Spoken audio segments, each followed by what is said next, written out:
From the Cyber Hub bunker and studio, you're tuning in to the Cyber Hub podcast. And now for your host and CISO, James Azar.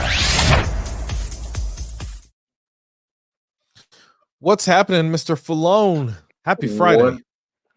Happy Friday. Happy Friday. What up with you? Welcome to everyone. Zero Trust is on our minds today, but I just want to let everyone know who's probably going to be ticked because they can't find it on Facebook. Facebook banned me yesterday for 30 days from live streaming. If you ask yourself why, I'll tell you exactly why Facebook banned me from streaming for 30 days. And all of my pages, we've got, a few dozen pages that we stream on Facebook through all the different groups. Apparently, posting on my personal account that an ISIS supporter stabbed a Jewish man outside of a synagogue in Switzerland is hate speech. It's just a fact. So, yeah, Facebook and their content moderation team just showing you how smart they really are. Well, that's not so nice. No. Who needs them anyway? No. Who needs them anyway? Yeah. Well, we're on YouTube, LinkedIn, X, and Twitch, Rumble. So we're good everywhere else, and you'll be able to catch this on the back end of your podcast streaming platforms as well as on our Substacks. But we're talking least privilege today, Chris. Yes. People hear least privilege, they think access management, but that's just a small piece of a really big pie of the puzzle of least privilege. When you hear least privilege as part of Zero Trust, what comes to your mind? The first thing that comes to my mind is making sure that the right people have access to the right content at the right time, at the right level. And I think that's where a lot of people forget that least privilege is a framework designed not just for access, but also for availability. Correct. Yeah, I think you nailed it, right? Least privilege is not just access, it's availability, it's data classification, it's understanding, it's really one of the key pillars of Zero Trust, which is you give people the least amount of privilege that you can in order for them to still be able to do their job. And this comes kind of from the contrary of, if you've ever gone to a new company that never really kind of had any sort of understanding of privilege or data access management or even user access management, you'd see 700 admins everywhere you went. Everyone was an admin. And so least privilege kind of stems from the fact that you should really only have 2 admins. And even then, you should weigh those admins carefully. And then additionally, it's not just those admins, but it's also endpoints. What servers or what applications are talking and what data is being communicated, meaning don't give data that doesn't need to be there. Give just enough is the rule of thumb there. Yeah, and one of the stories that really illustrates this was back earlier in my career supporting a bank. As part of my role in the help desk and our transition from on-premise Exchange to Outlook 365, I redid all of the role management for that bank. We sat down and we talked to all the system owners and system administrators to figure out what exactly each title or group of folks needed for each set of applications, and rebuilt their profiles from scratch so that they only had access to the applications they needed at the level that they needed so that they could do that. Now, if someone needed an admin access, we would require justification and we would only give them admin access for maybe that day, a couple hours, depending on the situation. but never more than a day, and we'd always pull the access when we were done. And I think that part is also missed out. When people request access, they're just given the access and then left with the access, and then they end up building up too much access over time. Yeah, you've got to have a time on access, right? Kind of like a vault. And the idea of least privilege really kind of evolves from the idea of what banks and gas stations and so many cash businesses over the years have done with what they call the timed access, right? You can put in your vault code, but it'll take 10 minutes for the vault to open. So unless you're going to hold up the bank or the gas station for 10 minutes, you're not getting any of the money in the vault. You're getting the little bit of money that's in the cash register. That's the risk they're willing to take. Well, least privilege on a kind of a vault timed on the time scale applies the same principles. Why do you need this kind of access and how long do you need it for? And you time it. And when deploying the right tools in least privilege, once you really time the access, then you really significantly reduce your risk, your specific risk to that data or to that application or to that integration, right? Now, the other idea of least privilege is never trust anything. And so, as a general rule of thumb, well, I mean, zero trust is zero trust. We say trust but verify, and that's why you and I do this, Chris. But I don't trust anything. And what I mean by that is specific actions as a CISO, specific actions where I feel like there's going to be a lot of data need to be processed. And it makes me a little bit nervous to see all that data being processed, right? What I might end up doing is when I'm looking at specific data, forcing it to go from a potential server to a VM, limiting that VM's ability to copy, duplicate, or do anything else with the data. Meaning, if it's a data scientist pulling data for a report for something for the business, they do it on a VM. None of that data is really stored. The statistics are pulled out. The facts that they need are given. Those are taken away, but then none of that data still sits there. The moment that VM is shut down, that data and that whole work essentially wiped clean so that there's no residue at all. And so you reduce that threat landscape. That's also part of least privilege, right? It's not just who, how, what, and when, but it's how, right? How are they getting it? And then how long does that stay there? And I think that's really important. And I was talking last night with a group of CISOs, and one of the things that we talked about last night was just in time access. I think one of the really cool evolutions over the past couple of years is the automation of just in time access creation for individuals based on a case or something that you're working on, where it gives them the right access to the right system at the right time for that duration. So that's one of the really cool evolutions. And then it tears it down so it doesn't have to be done manually, because we all know admins forget, people forget. So that helps us with our job for that. But before we continue, we're streaming live on LinkedIn, X, not Facebook, and Twitch, other platforms. So ask your questions. We get them here. We'll answer them for you. We're happy to help you better understand this concept. Before we continue on, a really good book that I have to rep is Project Zero Trust. And this, just By like the George unicorn, Feeney.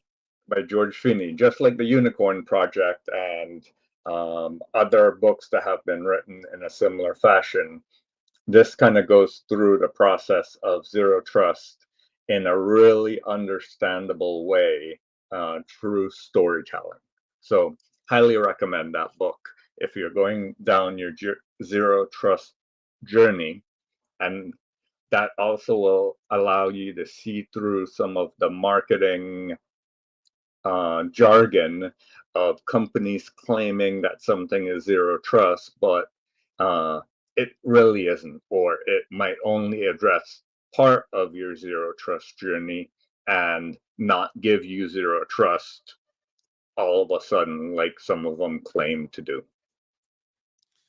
Yeah, I mean, the thing about zero trust that you have to understand is you've got to understand the seven pillars that stand behind it. The NSA this week kind of released their own little way of trying to address zero trust.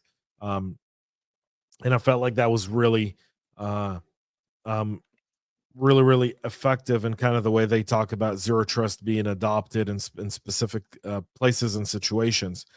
The second piece to when you look at zero trust and least privilege is you can't start this journey without understanding how your business operates and how the different departments within your business operate.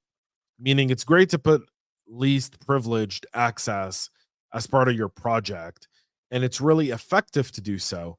But if you're not taking into consideration how does my company make money? How do all of these different business units, DevOps, applications, marketing, sales, strategic alliances, executive leadership, finance, legal, how do they all interact and support the vision of making money?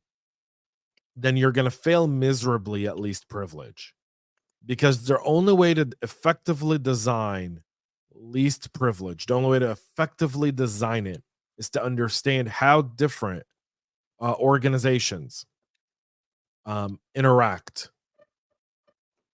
with the data, and then how that data supports those different business units.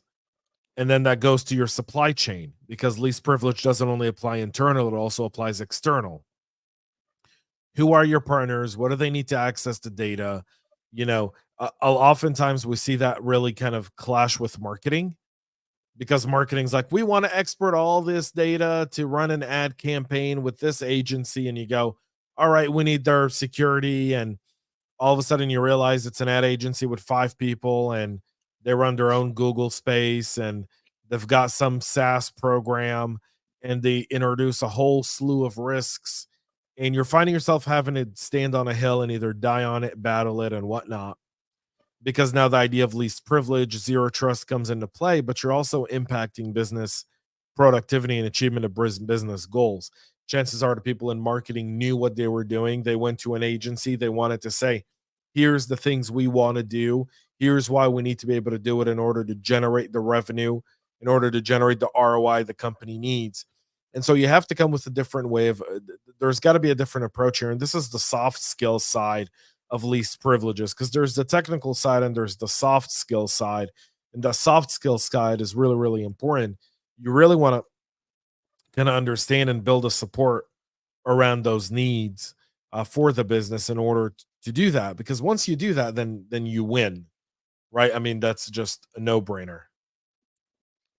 And one of the things that I'd add to that is, as a security professional, your role is to understand what the business is doing to generate revenue, and then how can you best protect the the application or the process in which that you're generating revenue from other external factors, so that they can still generate the revenue without the negative impact of those external factors. And that's another aspect where least privilege comes into play. For example, if you're storing items on a server, you shouldn't be sharing that with the general public unless they specifically needed access to it. So, for example, this PDF that I just shared, if it were not supposed to be shared, you shouldn't have it available for search engines to index and for people to randomly find it. You want that behind certain content gates or certain permissions of who can access it, when can they access it, and the reasons for them to access it. Yeah. Uh, um, yeah. This is something that I think is very important, which is when you look at least privileges, is not only who has access to the data or who needs access or how that data is accessed, but there's another part to this that's beyond data, I think, right? And you know, you think of how modern security's approach today. We look at, you'll see information security be one thing, you'll see data security be another, right? And and how do you separate information from data? Are they not the same? As data not information and information not data? um and you go, well, where do you draw the line and what does that mean? And so you've got to look at this in the way business is kind of built and designed, and typically different divisions carry different data and they introduce different risks to the organization and requires different roles to sit in different spots. And when we step away from the data aspect of least privilege and we just strictly focus on the idea of least privilege, it least privilege to me is supposed to be something that when implemented correctly, it's architected correctly, it's scoped correctly, and then when it comes into that idea of executing, it's done in a way where no one knows they're getting least privileged. Because it just works. It just works. Security by obscurity. When people don't know, the one thing I've always despised with security partners is they say protected by so and so. I don't want it. I don't want that. Don't want to see it. I don't want my people to see it. I don't want anyone to see it. I don't. I don't think they should know who they're protected by. No, because that exposes Risks. information to a threat actor that they could see, and they could then discover the vulnerabilities in those systems in order to try to attack the organization. The other thing, when it comes to that, so there's the data field that you have to protect, there's the identity field for people and machines that you have to protect, and then there's the application plane that you have to allow everything to flow together for it to just work. Yeah. To get it to really to get it to that point, I think we oftentimes forget that when you step away from when when you're trying to run a business, and that's what security is. Security is a business enablement, and you hear a lot of people talk about it today. That's a hot topic. They go, yeah, we got to enable business. I was at a panel a few weeks ago, last week, 2 weeks ago, I forgot when it was, I can't tell time anymore. um um I was on a panel, and a few of the talking heads on stage were, yeah, we're business enablers. Okay, audience question: how does security enable business? And you get generic responses. So I want to give you beyond the generic response. How does security enable business? You don't exist to the business. The business knows that they have access to what they need in the way they need it without having to jump through 500 additional hoops. Nothing is worse than forcing your users to go through 500 hoops in the name of security. That's not helpful, right? That's not helpful at all. What it does is it creates antagonism and shortcuts. And people, whenever people are confined to a box, they will always look for shortcuts. Whenever you put them through a route that requires them to jump through too many loopholes, through too many hoops, to go through a maze to get to where they need to go, they're just going to go around your maze in one way or another. Give you a prime example. I'm a Mac user. I only use Mac. Almost everyone who knows me knows this. I don't have a Windows device. However, my last several employers were all Windows shops with no Mac support. And so they sent me a MacBook. They sent me a Windows device and not a Mac. And you know what that Windows device did? It Nothing. collected dust. It did nothing. I went right around everything they did. I reinstalled everything on my personal Mac devices, and that's how I worked. And then I'd show up to an in-person meeting because we've all been remote for so long. And they'd be like, how'd you get a Mac? I go, you didn't get me a Mac. It's my own Mac. Well, how is it all working on your own Mac? We don't do Mac support. I go, you don't, but all of our applications do. And go ahead, Chris. I was reading a book called Security Chaos Engineering, and the second chapter in that book focuses on all the things that users do to get around the controls or the limitations that you put. And as a security program, you shouldn't look at that as they're trying to break the system. You should look at that as they're making the system more resilient by finding ways around the things that you thought were secure. Why? Because they've adapted to the environment and found an easier way to do it, which means the loops you were sending them through aren't effective, don't help them.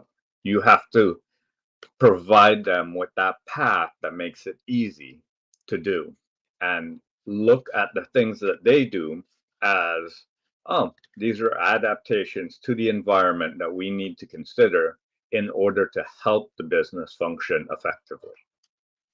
Yeah, you've gotta be able to step away from it. The best example of security by obscurity I can give you, and this applies to least privilege, directly applies to least privilege, and no one I think does it better than the Israelis at Ben Gurion Airport. So if you've ever flown in and out of Israel, you'll notice that flying in, security is almost non-existent. Flying out, there's layers of securities, but you only see really 1, 2 of them, and that's it. And here's how it works. When you're driving into the airport, they've got a checkpoint. It's an armed checkpoint with armed guards that check every single vehicle going in, right? They'll speak to the occupants of the vehicle, etc., kind of scoping them out. From that moment on, that's the last time you'll ever see an armed guard at Ben Gurion Airport. The rest of the route, as you're driving into the terminal and getting into the terminal, no armed guards, no nothing. It's not like here where you see, armed TSA agents or Homeland Security or cops or all of that. Nothing. When you walk to the terminal, they've got magnometers that are there, right? You go through the magnometers, there's an armed person there as well. Now, once you walk into the terminal, you don't see anyone. Nothing in the terminal at all. Not a soul with a weapon at all. However, the guards are there. They're all there. There's a ton of security there. You'll never notice it because they're dressed like travelers. They're walking around with luggage and backpacks, and they just look like anyone else at that airport. So if you're a bad guy trying to do something bad, when everyone's wearing a uniform, you know exactly where to go first. If you've ever seen a bank robbery movie, what's the first thing they do? To go to the security guard at the bank, right? Take out the security guard, then we can take over the bank. Can't do that at Ben Gurion Airport because you could have 1 or you could have 50 people there that are security, and you'd never know it until a bullet goes through the back of your head, right? Because that's how fast it is. Additionally, second part to that, they've got snipers sitting in strategic locations. You don't see them until you decide to act the fool. And they've got snipers, right? Then when you're incoming, by the way, they've got armed guards in different areas of the airport, but you won't see them. They look like travelers again. And that, to me, folks, is zero trust, least privilege, right? You as a traveler don't need to know who the security guards are. As a deterrence, think of perimeter security, network security, all of that. You need to have some sort of WAF. You got to have some sort of access management restrictions, specific tunnels to get people in. That's the security they see. And then they don't see any of the other defense in depth and pillars and layers of your security. You're making them guess. The moment you make adversaries guess is the moment you increase your chances to identify their actions, because now they've got to trigger an action to get a reaction in order to understand what's there. And once they trigger an action, if you approach that action correctly, then you've got it. Then you've successfully identified what's happening in your environment. And that folks is the best way to explain least privilege, zero trust, in a way where you go, not even the employees at the airport know who the security people are. They could see familiar faces, but then again, the shifts and the rotation and the stuff is, and Israel's landlocked. So the only way out of Israel is through the airport, and there's only one airport. So if you see the same face 3 times, that's not weird, because there's no other way to leave the country but to go through that airport. I hope that made sense. Well, that brings us to the bottom of the hour. We have a couple minutes left. If we have any questions, we'll take them. But if not, next week we'll be tackling the next pillar of zero trust, which is whatever you want it to be, buddy. Whatever you want it to be. Do we want to talk about do we want to talk about users? Do we want to talk about, I know, whatever you want it to be. Let's talk about users. Let's talk about users next week. Yeah, let's do that. We talked about least privilege today. Part 3 will be around users. Go check out Chris's Substack. Check out my Substack. Chris, your Substack is CPF Coaching. Yes. CPF.substack.com. Yep. And I'll share the links for it. You can find it on my LinkedIn profile. It's also in the notes. Yep. It's also in the notes. So check out his Substack. Check out my Substack, jamesazar.substack.com. Subscribe. We're going to create our own YouTube channel and kind of a playlist for our content. We do these episodes. Right now it sits in 2 different places, so you can catch it there. Eventually we'll get it all under one. I think we're just trying to get some decent content before we put it up. Yeah. And in the meantime, send us questions. If you have a topic that you want us to cover, reach out to James, myself, send us questions, and we'll cover them in one of the future episodes. All right. Well, Chris, have a great weekend, everyone, for listening, watching. Thank you so much. Have a great weekend, and we'll see y'all next week. Thanks all. Bye. We love feedback, so make sure to connect with us on social media and subscribe to our podcast on your favorite podcast listening platform.